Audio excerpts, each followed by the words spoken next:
Hello, and welcome to our broadcast. I'm your host, Trepanier, Senior Vice President and System Chief Nursing Officer at Providence.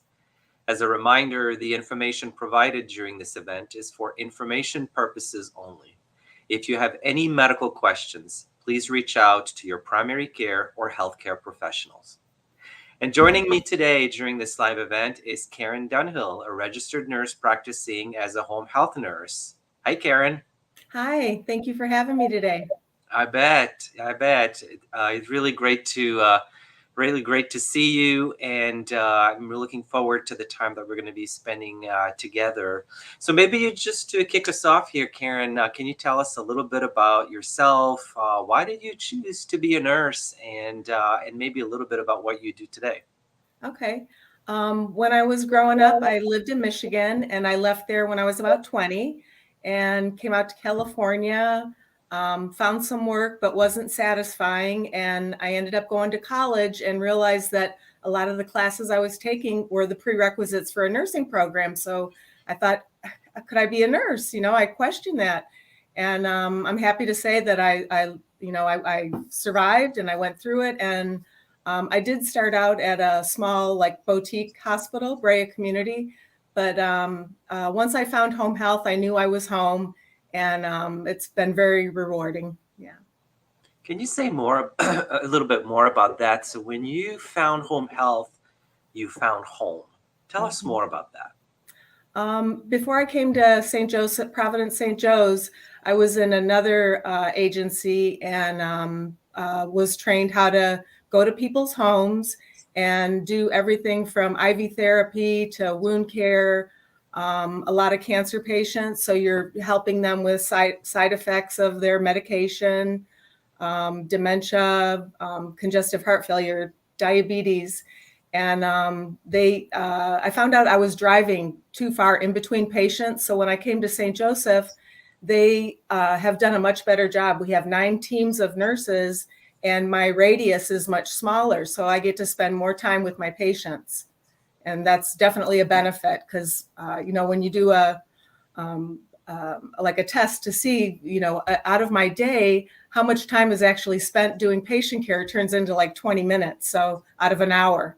So we've really done well with rectifying that. Yeah. I hear you. Yeah. So part of what I'm hearing you say that you appreciate and respect about the model that we seem to have at Providence Home Health is your ability to spend more time with the patients.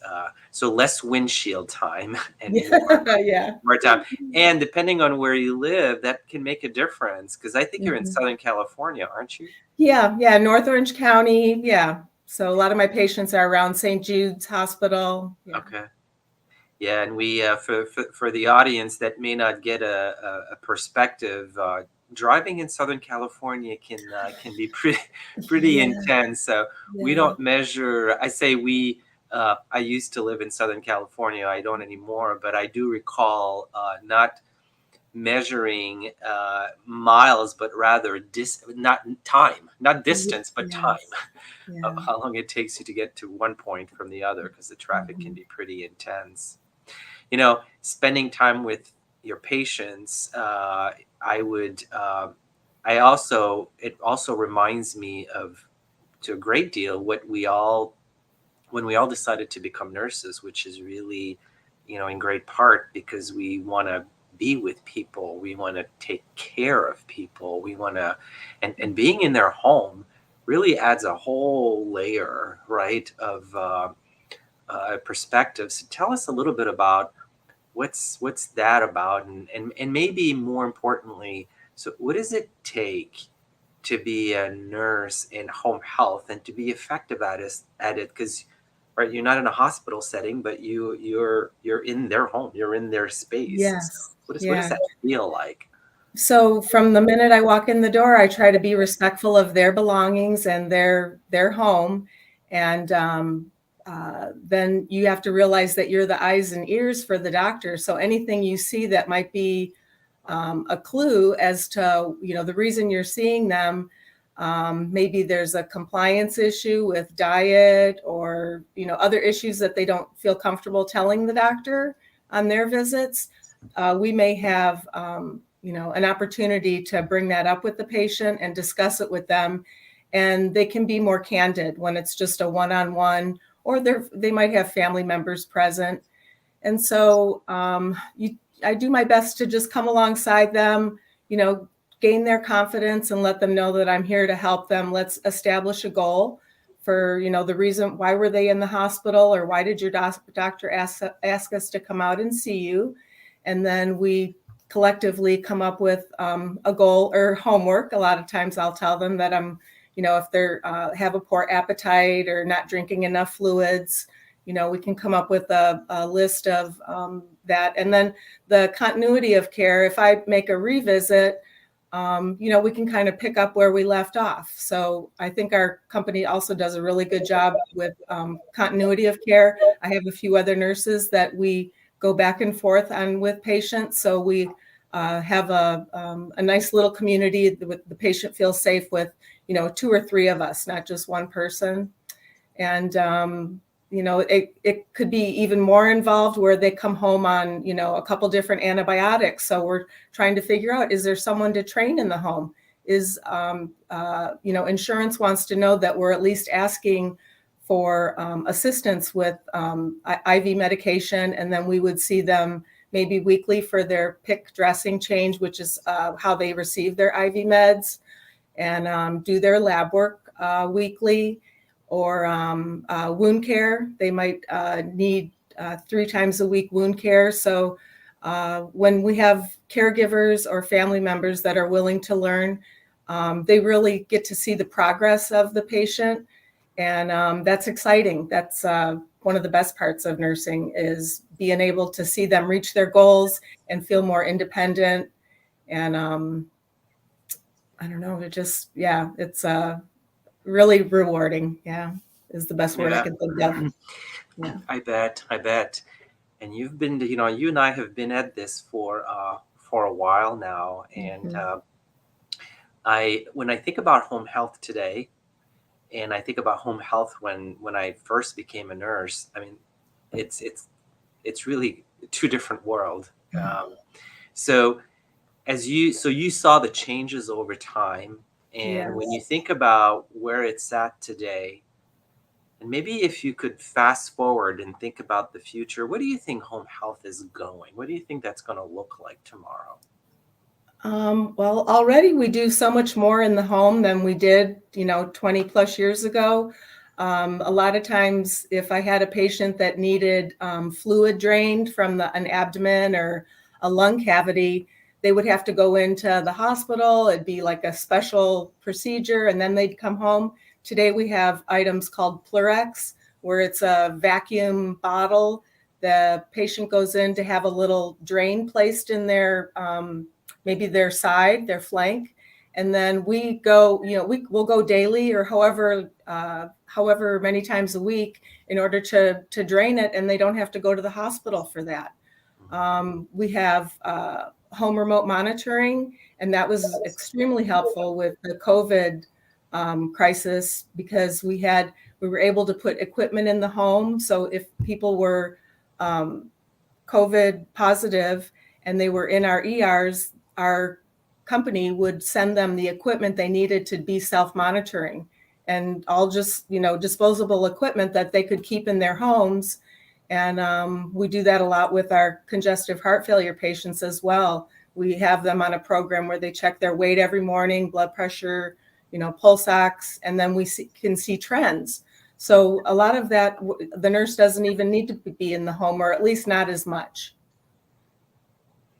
Yeah, absolutely. And I think that home health, and depending on the environment, the setting, whether you're thinking about rural setting, whether you're talking about, metropolitan area and the likes, it probably feels a little bit differently too. In fact, we have a question that just came up, and I wonder, what your thoughts are.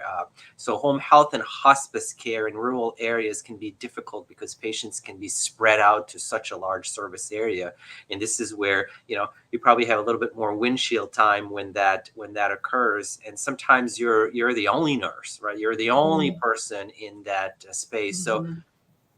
any thoughts about, when you think about recruiting caregivers in more on the rural side, Mhm. what's the best type nurse, if you will, right, that can be super successful in that environment, and any thoughts around how to best recruit in those places? Well, you probably need to enjoy driving. And a lot of times I tell my patients, if I wasn't a home health nurse, I might be a truck driver because I do enjoy driving.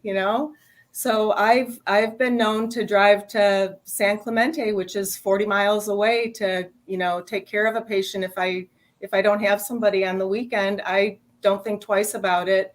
You do get paid for driving, so keep that in mind, that it's not just paid per visit, but you also get uh, coverage for your drive time if it's like an extended visit, or we're asking you to go out of your regular area, Yeah, which a lot of times we do on the weekends. Yeah.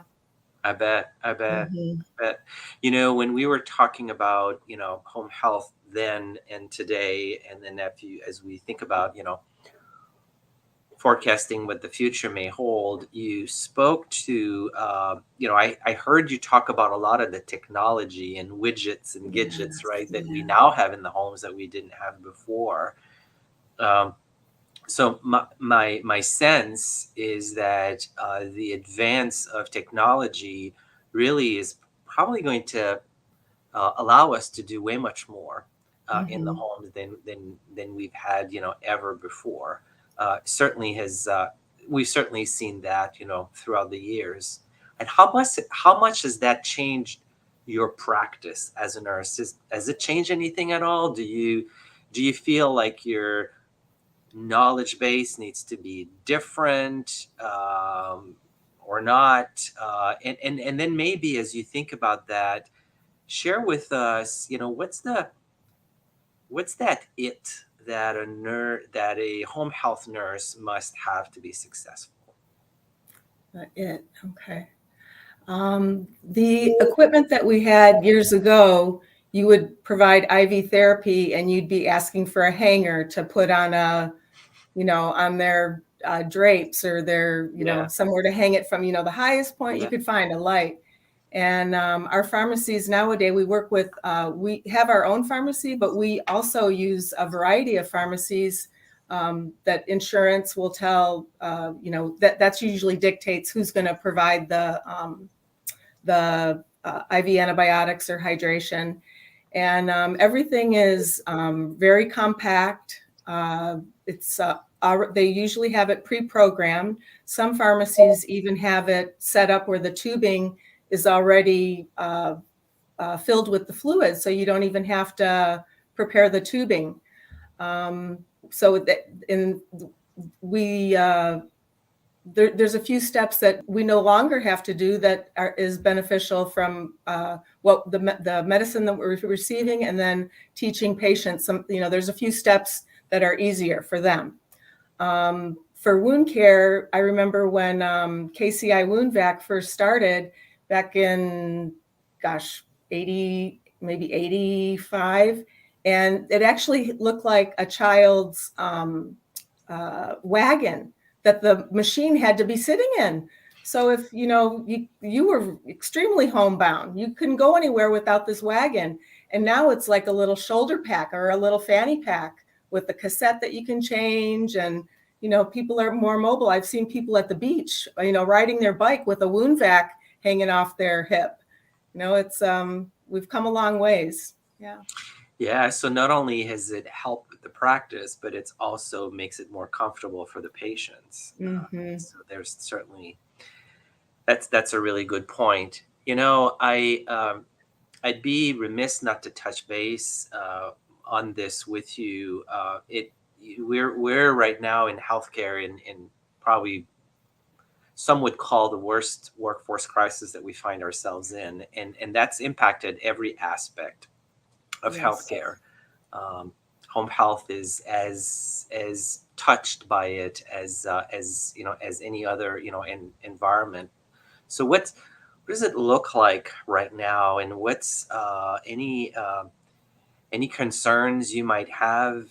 Is workforce challenges keeping you up at night and at all? When the pandemic first hit, we had nurses that didn't feel that they could go and see patients because they might have somebody in their home that is immunocompromised, and they didn't want to be exposing their loved ones to, after working all day and then going home. So we did lose a few. Some of them were able to work remotely, like I said, with the home remote monitoring program. And we did a really good job of reaching out to patients with COVID on a daily basis or as often as they needed. And those nurses helped out with that whole program, which was huge. We took care of probably all of Southern California, if not more, just with our agency. I remember seeing, addresses from, that I didn't recognize, but I knew they were in LA or in Central Valley. So we did a good job to cover people where they lived. And then we recently started hiring again, which is really exciting to say that people are coming into the home health field. I think mostly for because if they were in a full-time hospital type job, working 12 hours a day, they loved being home with their family. And home health offers you a much more flexible schedule. I can pick up a full day of work and still sit here on on a call with you, and I'm still going to see all my patients today. So if my kids were still little, I would be at their school doing, whatever it was that they needed me in the classroom for, or pick up appointments and still get my patients seen. That's the beauty of home health and the flexibility. You just have to be really good at keeping on top of it, good follow-up skills. If you, make a connection with the patient and we need to, follow up with the doctor for new orders, we want to make sure that we're covering those items in a timely manner. You don't wait till, the end of the night before you sit down to do your charting. We try to get it done in the home or right after the visit. Yeah. So I'm hearing you say that home health, from your perspective, offers additional flexibility to nurses that they may want to consider, and particularly if they like to be on the road, because that will require for people to be on the road. You touched base a little bit about how people felt scared, my own word here, and very uncomfortable going into the homes, particularly in the midst of a world pandemic.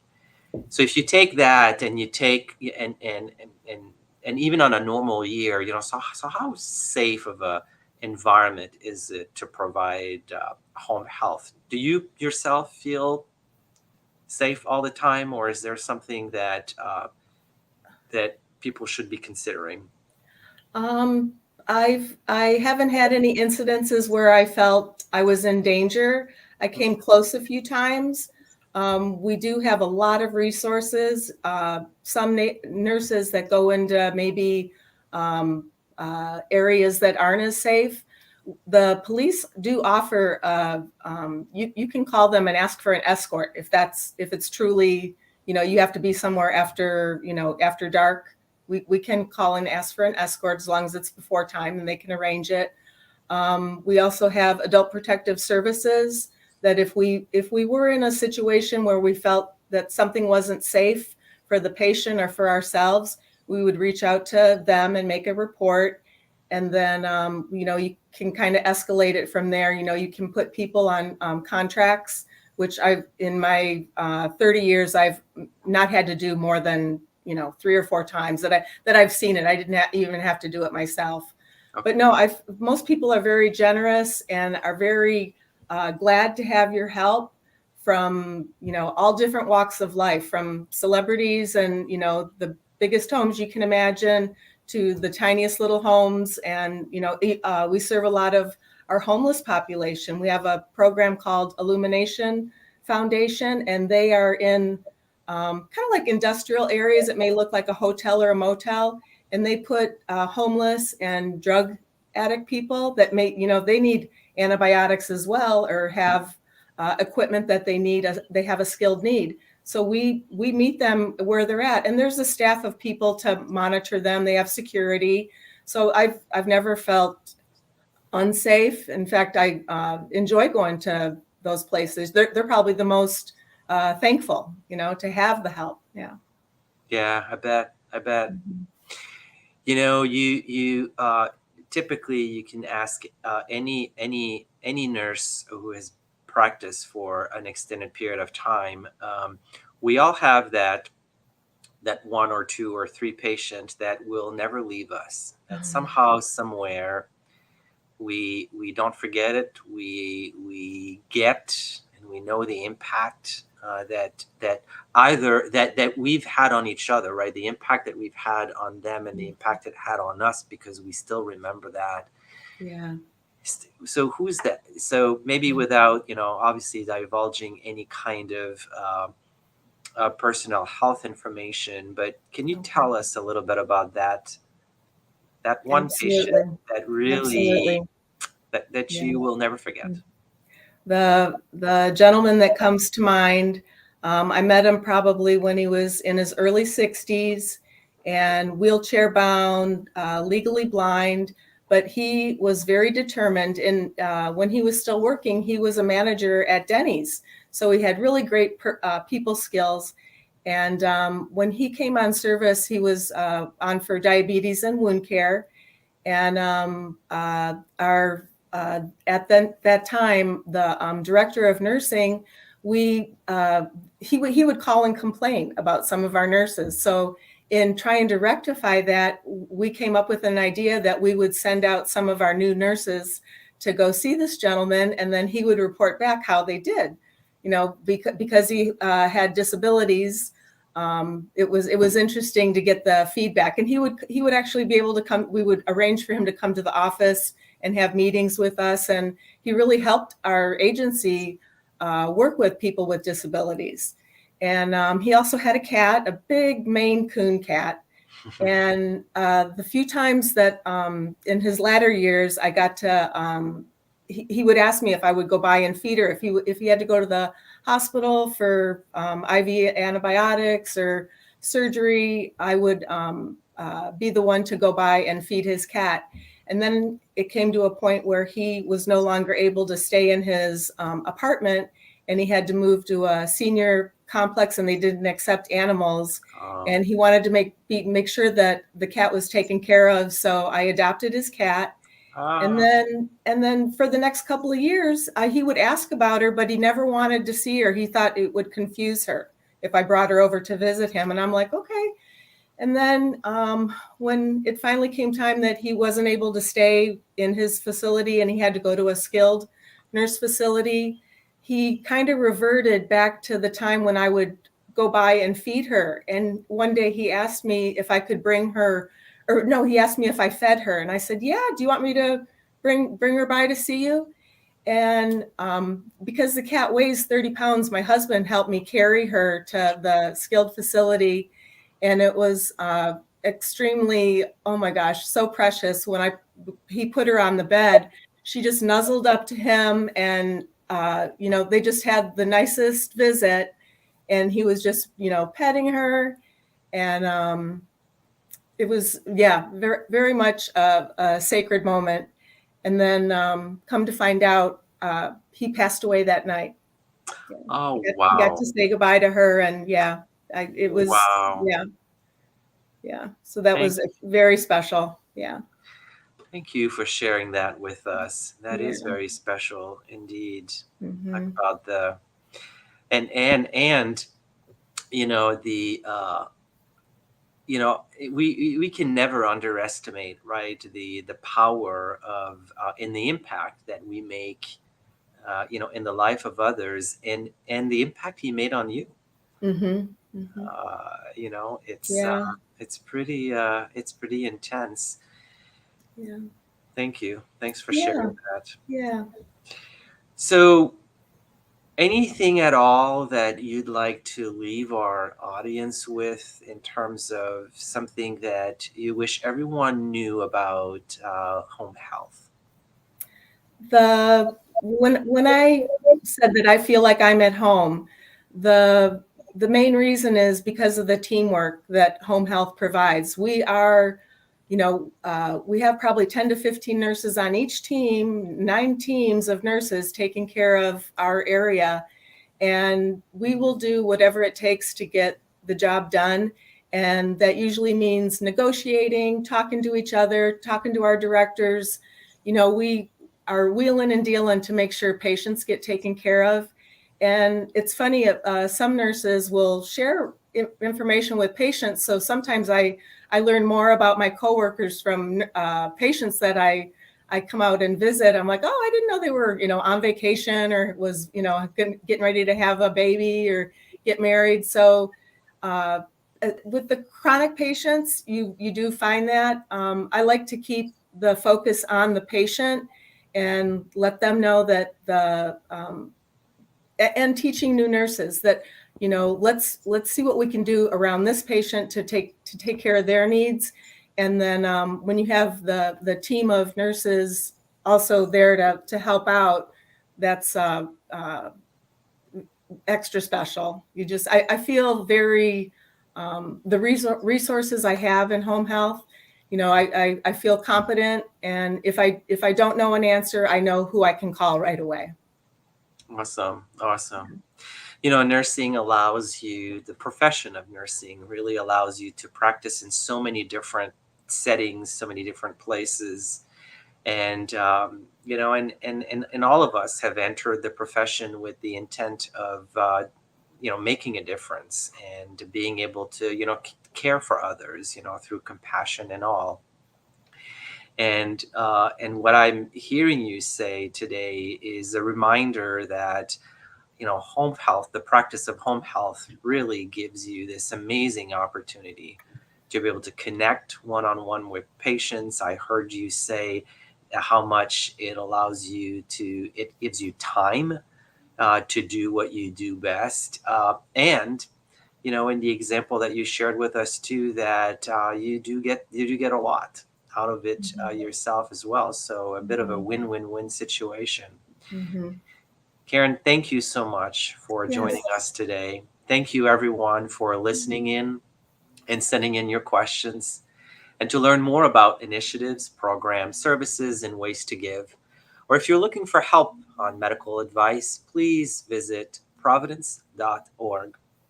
And make sure to follow us on social media at Providence on Twitter and Providence Health System on LinkedIn, Facebook, and Instagram. Thank you so much, everyone. Thank you, Karin. Have a great Thank you, day. Sil. Yeah.